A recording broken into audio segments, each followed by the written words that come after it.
Berkah Al-Quran sekecil itu tapi sampai ke hati kita. Itu hal kecil aja, belum yang lain. Dibacakan Quran, kita belum tahu artinya tapi sampai ke hati kita. Dapat tadi itu berkah yang kedua tadi ya, ketenangan hati. Dan sudah jelas tadi, kalau kita bertaubat dengan tulus, kita minta ampun sama Allah, dihapus dosa-dosa kita yang telah lalu dan insya Allah yang akan datang. Asal kita tidak mengulanginya lagi. Dan juga untuk ini, selain At-Tahrim, menghapus dosa, ada juga surah Hud ayat 114. Kakak baca artinya aja ya. Sesungguhnya amal-amal yang baik menghapuskan amal-amal yang buruk. Amal apa itu? Banyak. Amalan baca Quran, puasa, sedekah. Nah, itulah petunjuk-petunjuk yang sudah jelas di dalam Al-Quran. Kenapa kita mau ragu? Di awal tadi sudah dari kal kita la raiba fi, tidak ada keraguan di dalamnya. Sampai sini jelas ya? Jelas? Kalau nggak jelas, nggak lanjut nih. Ya, sudah dicatat tadi menghapus dosa dan surahnya? Aman, Kak. Ya. Nanti di grup suruh ini Kak, suruh kumpulin catatannya, jangan sampai nggak nyatet. Ya, jangan sampai berjam-jam di sini nggak dapat ilmunya. Kalau perlu SS terus nanti tag Kanisa atau Antasalam Institute atau Kariski, ya. Ya. Ya, Ya kan ada hadisnya tuh Kak, qayyidul ilmi bil kitabah. Masya Ya, Allah. jadi Itu hadisnya siap. di tafsir Tobari itu ada qayyidul ilmi bil kitabah, ikat ilmu dengan catatan. Nah, karena kalau kita nyatet, tangan berpahala, pikiran berpahala, masuk juga ke dalam hati. Ya, Insya Allah. Terus, berkah yang selanjutnya. Ini sudah yang keberapa nih? 3, 4 ya? Ya, pokoknya selanjutnya. Maafin ya, nggak ada nomornya karena baru buat sumber ilmu dan kehidupan. Surah Al-Furqan ayat 32. Izinkan Nisa baca ya. Kalau baca semua kita jadi masuk kelas tahsin nih. Atau Kak Rizky mungkin mau baca, boleh Kak?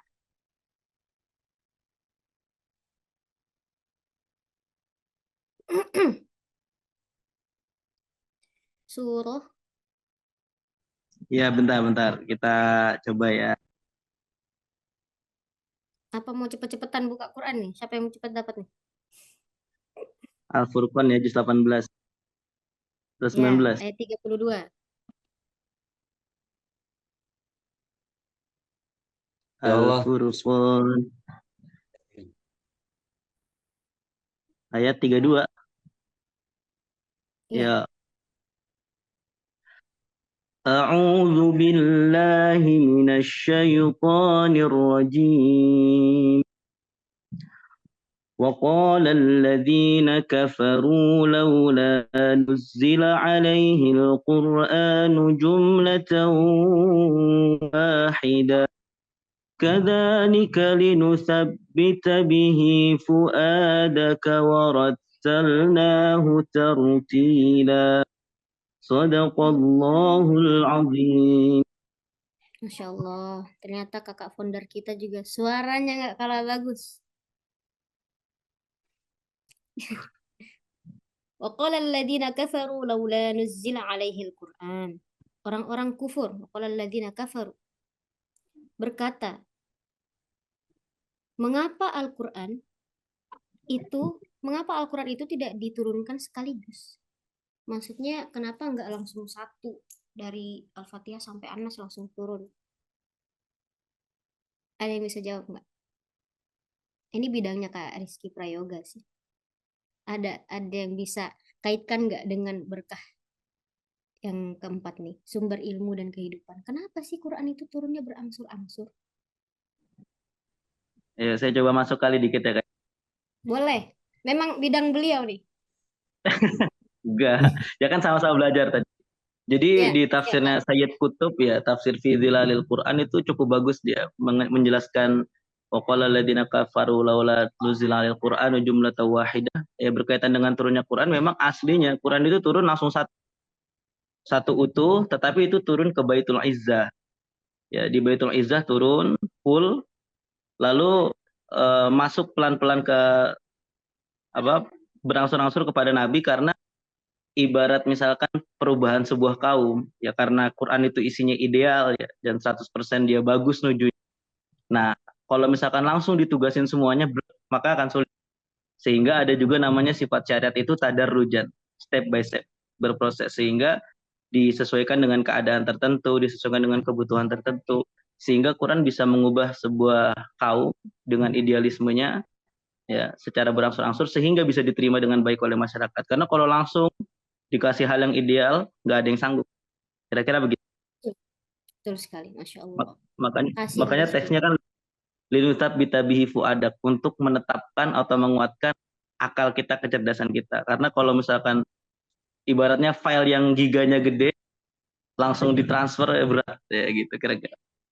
Nah, jadi sederhananya ya, kakak menjelaskan secara sederhana, izin nih Kak Rizky ke teman-teman yang mungkin maksudnya gimana Kak, apa ininya, eh, apa hubungannya itu sumber ilmu kehidupan dengan ayat ini. Jadi kenapa turun berangsur-angsur?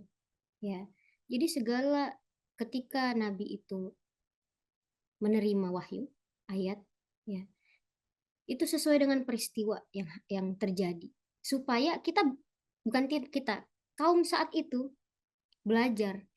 Ngerti nggak sih kalau kita itu eh, berbuat salah, ya kan? Terus guru datang atau kiai kita di pondok datang, kamu tuh nggak boleh begini. Allah kan mengingatkan, mencuri itu ini, hukumnya rajam ini. Secara logika seperti itu. Secara sederhana seperti itu. Jadi turunlah ayat itu untuk mengingatkan, memperingati, mengingatkan agar kaum itu belajar. Oh ternyata kaum Nabi Lut seperti ini. Turunlah ayat tentang itu. Ketika Nabi Ismail disembelih sama Nabi Ibrahim, turunlah lagi ayat. Turun, dan seterusnya. Makanya menjadilah sumber ilmu dan kehidupan.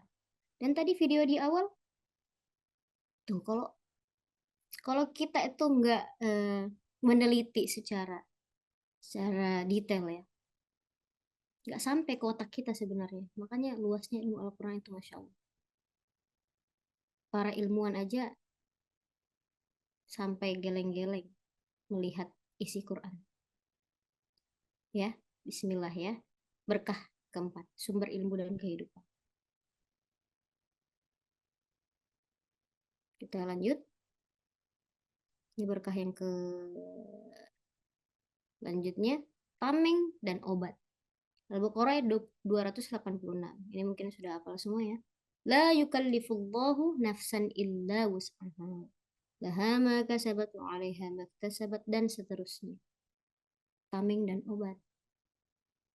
Obat apa? Tameng apa? Tameng kita dari rasa tadi, gelisah, depresi. Ya, tadi sudah dijelaskan sama Bu Dokter. Gen-Z ini dikit-dikit ngeluh, dikit-dikit stres, dikit-dikit mental health-nya rusak. Padahal obat dan tamengnya itu ada di Quran. Sudah jelas di Al-Baqarah ayat 286. Terus butuh apa lagi? Ya, datang ke psikiater, butuh nasihat dari orang-orang yang lebih dewasa. Tapi sebenarnya jauh ke situ, minta sama Allah dulu. Minta pertolongan sama Allah dulu. Buka Quran. Obatnya ada di situ. La yukallifullahu nafsan illa wus'aha. Ya, kita itu tidak akan juga diberikan ujian kalau kita tidak mampu. Ya, jangan langsung menyalahkan saya ini. Kalian ini orang-orang pilihan. Kita ini orang-orang pilihan yang diberi ujian karena Allah tahu kita mampu. Ya. Kesadaran penuh. Mindfulness. Sudah dicatat? Awas saja nanti ada catatan yang kurang. Kak Rizky jangan dikasih nilai. Bercanda. Terus komunikasi sama Allah. Kanisa itu gimana ya menjelaskannya? Jadi gini, ketika ingin sesuatu, kakak dalam sholat mengulang-ulang doa itu sampai bosan. Mungkin kalau Allah bisa ngomong doanya ini terus, ya karena belum dapet. Jadi habis ngaji, habis wirid, baru doa, minta ulang-ulang. Tawassul sama Nabi, minta sama Allah. Ya kalau doa sapu jagat kan dalam Arab ya. Allahumma inna nas'aluka salamatan fid din wa afiatan fil jasad wa ziyadatan fil ilmi dan seterusnya. Rabbana atina fid dunya hasanah. Subhana rabbika rabbil izzati amma yasifun. Ya itu kan doa yang setiap hari kita baca, tapi nyampe nggak sih di hati? Kalian tahu nggak sih artinya? Ya kan? Maksud Kanisa itu sebenarnya kalian itu ketika berdoa connect nggak sih sama pencipta kalian? Connect nggak sih sama Allah? Atau cuman sekedar Rabbana atina fid dunya hasanah, amin. Rabbana amin. Pulang. Setiap ada doa kira-kira hati kalian itu connect nggak sih sama Allah?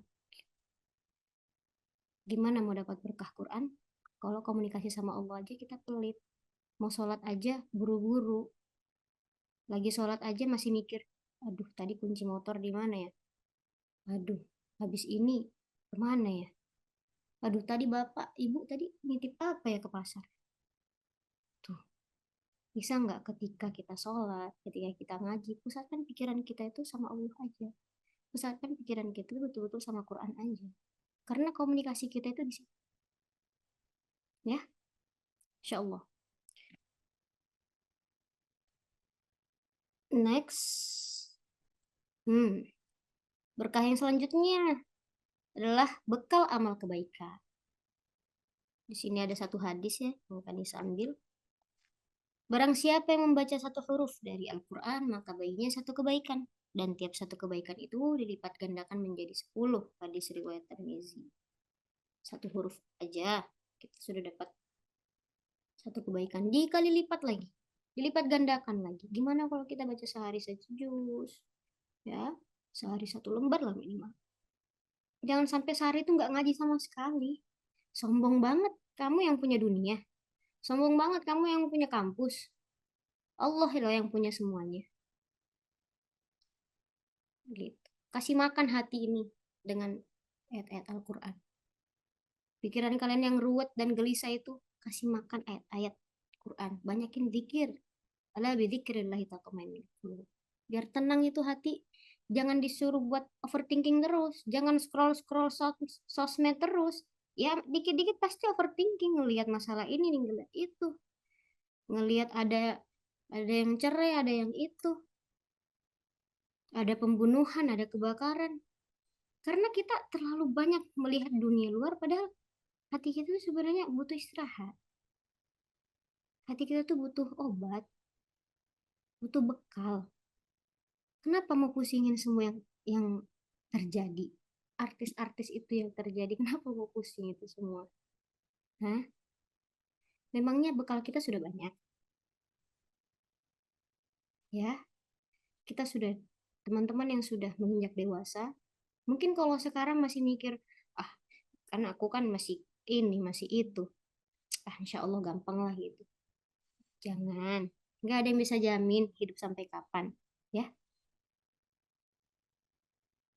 Kalau ada yang bisa jamin, kasih tahu saya. Saya bisa jamin Kak, sampai besok masih hidup. Gak boleh sombong jadi manusia. Udah selesai, alhamdulillah.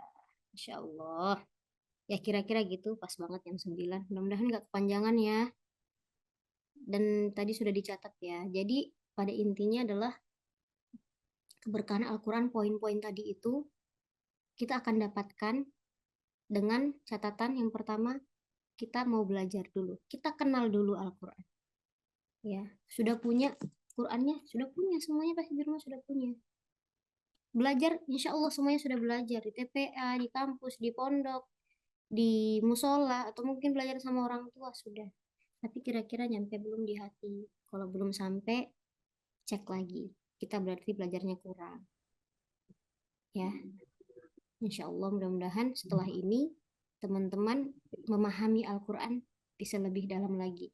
Bisa lebih intim lagi hubungannya dengan Al-Quran. Ya, insya Allah. Supaya berkahnya dapat. Itu aja dulu dari Kanisa. Mudah-mudahan bermanfaat. Al-Fakir, mohon maaf juga kalau ada salah kata. Terima kasih. Assalamualaikum.